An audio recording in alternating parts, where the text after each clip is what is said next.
नमस्कार प्यारे बच्चों, तो स्वागत है आप सभी का। और आज हम पढ़ने वाले हैं कुछ अलग से या कुछ इंटरेस्टिंग से रेवोल्यूशंस। और आज का हमारा टॉपिक है रेनबो रेवोल्यूशन।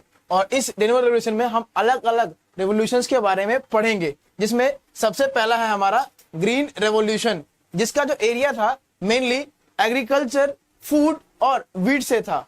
और इसके फादर मतलब इसको लाने वाले जो सबसे मेन आदमी थे वो थे हमारे डॉक्टर MS स्वामीनाथन, जो इसे 1965 में लेकर के आए थे। मतलब इस रेवोल्यूशन के फादर जो थे 1965 में इसे हमारे इंडिया में स्टार्ट किए थे। और इसका मेन मोटिव क्या था या इसका एम क्या था, तो इसमें बताते हैं कि to make India self sufficient when it came to food grains. मतलब जो हमारा इंडिया है उसमें इतना सफिशिएंट फूड ग्रेन्स हो जो कि यहाँ के लोगों के लिए काफी हो। और यही इसका एम था, जो जिस कारण से ये ग्रीन रेवोल्यूशन लाया गया था। और दूसरा हमारा व्हाइट रेवोल्यूशन। और आप नाम से समझ सकते हैं व्हाइट मतलब किससे होगा। ये व्हाइट का अर्थ है यहाँ पर दूध से।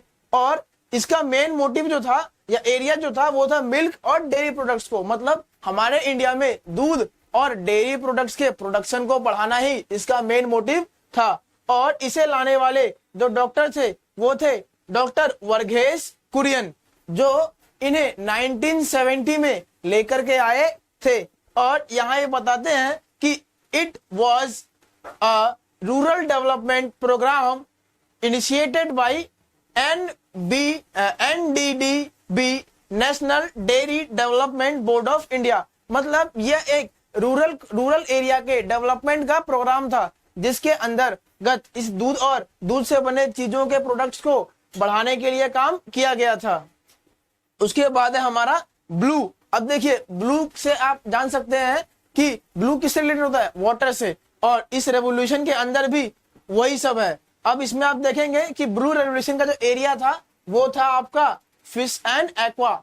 और इसके फादर दो लोग थे, एक हमारे डॉक्टर अरुण कृष्णन और दूसरे हरिलाल चौधरी, जो इसे 1973 में लेकर के आए थे। और अब इन दोनों ने मिलकर जो है फिशरीज मतलब मछलियों के उत्पादन पर बहुत ही ज्यादा जोर दिया था। और जो कि आपके ये जो इसका जो एम था वो मल्टी डायमेंशनल था। और इसमें फिशरीज प्रोडक्शन और प्रोडक्टिविटीज फ्रॉम एक्वीकल्चर, मतलब इसमें जो मत्स्य पालन मछलियों का पालन होता था। और एक्वीज प्रोडक्शन मतलब इसमें जो फिशरीज रिसोर्सेज थे और समुद्र से मिलने वाली वस्तुएं थी उसके प्रोडक्शन को बढ़ाना ही इसका मेन मोटिव था।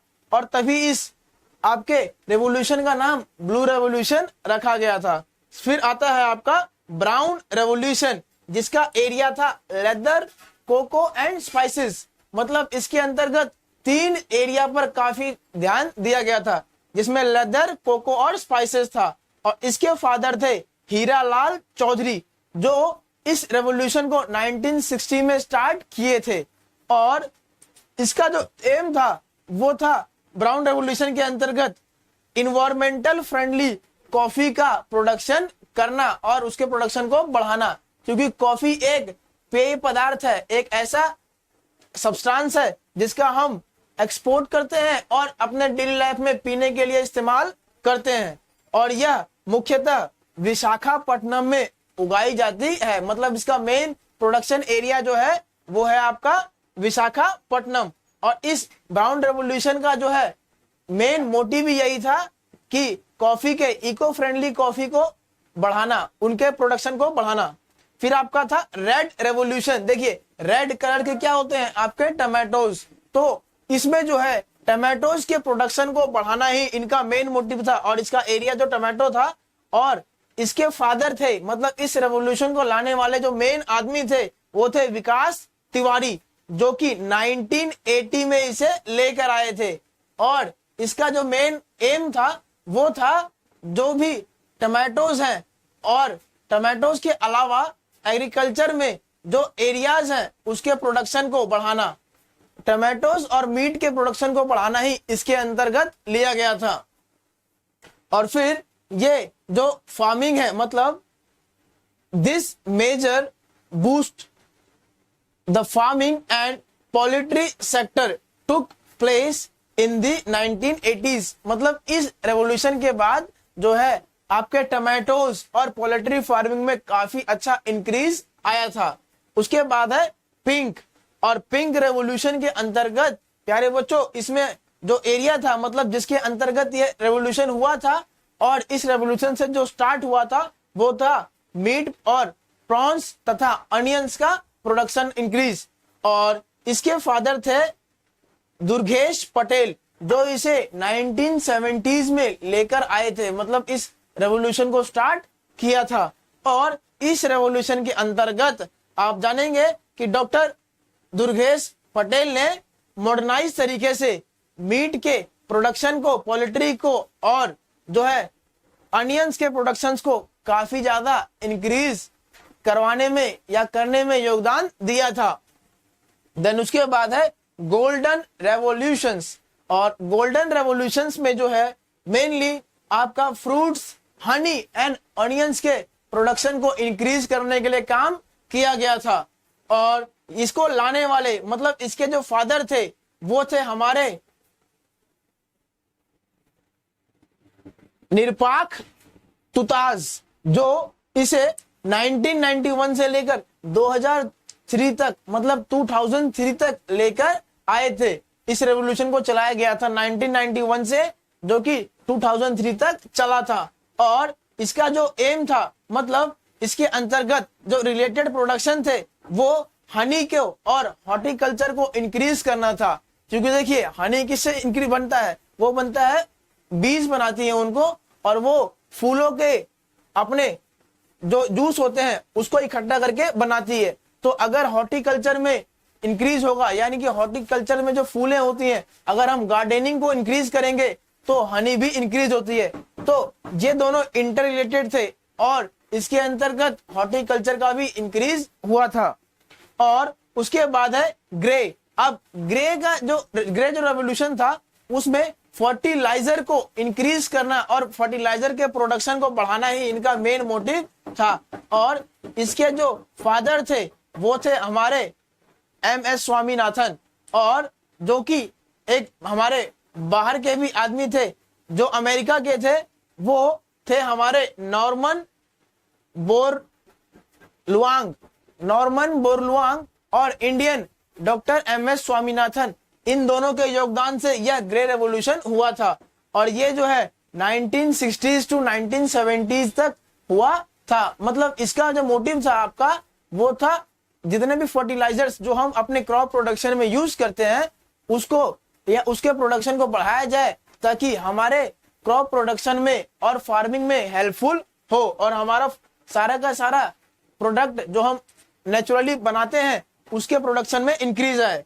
इसमें ये बताते हैं कि am grey revolution is associated with increase fertiliser production which basically means it is related to the effect of India's green revolution. मतलब इसका जो इफेक्ट था वो था कि इंडिया का जो ग्रीन रेवोल्यूशन हुआ था, इंडिया में जो हरित क्रांति आई थी, उसके रेवोल्यूशन को इंक्रीज करे। और क्योंकि ग्रीन रेवोल्यूशन का ही अंतर्गत आपने पढ़ा था, उसमें जितने भी वीट और ग्रेन्स थे उनको इंक्रीज करना था, और उनका इंक्रीज करने के लिए फर्टिलाइजर्स चाहिए थे। अब अगर ये बढ़ेंगे तो अल्टीमेटली उस पर भी इफेक्ट आएगा। तो ये दोनों आपस में इंटर रिलेटेड थे। और उसके बाद है सिल्वर रेवोल्यूशन, जिसमें जो इनका एरिया था वो था एग्स का। मतलब सिल्वर रेवोल्यूशन के अंतर्गत एग्स के प्रोडक्शन को बढ़ाना ही मेन मोटिव था। और उसके फादर थी हमारी इंदिरा गांधी, और इंदिरा गांधी ने इसे 1969 से स्टार्ट किया था, और ये 1969 टू 1978 चला था। और इसका जो एम है यहाँ ये बताते हैं कि the silver revolution is related to the immense growth of eggs production in India using technologies to enhance efficient grow in poultry farming. मतलब टेक्निकली ये जो हमारे टेक्नोलॉजी है इनका यूज करके ये एग्स के प्रोडक्शन को बढ़ाने के लिए इस रेवोल्यूशन को लाया गया था। और उसके बाद है येलो रेवोल्यूशंस।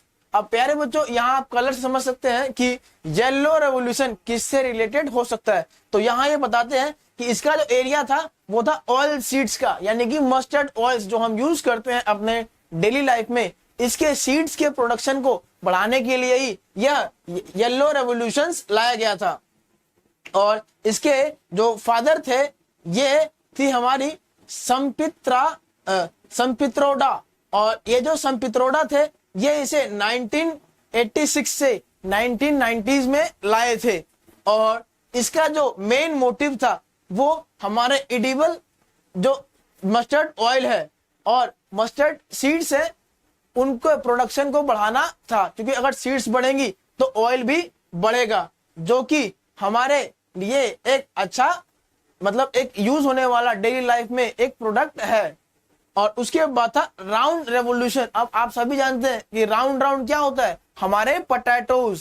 तो इससे आप ये समझ सकते हैं कि राउंड रेवोल्यूशन का जो एरिया था वो था पोटैटो, और इसे लाने वाले जो आदमी थे यानी जो पुरुष थे वो थे जवाहरलाल नेहरू, और वह इसे 1965 टू 2005 तक चलने वाला यह रेवोल्यूशन था।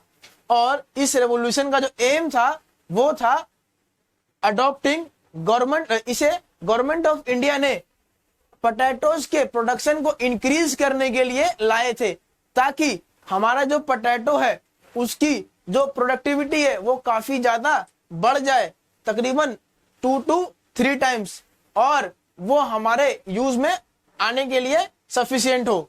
और इसीलिए यह इंक्रीज किया गया था। और यह सभी रेवोल्यूशंस का एक एक कलर स्पेसिफाई है, इसीलिए इन सबको कंबाइन करके रेनबो रेवोल्यूशंस कहा जाता है। आज के लिए इतना ही, धन्यवाद।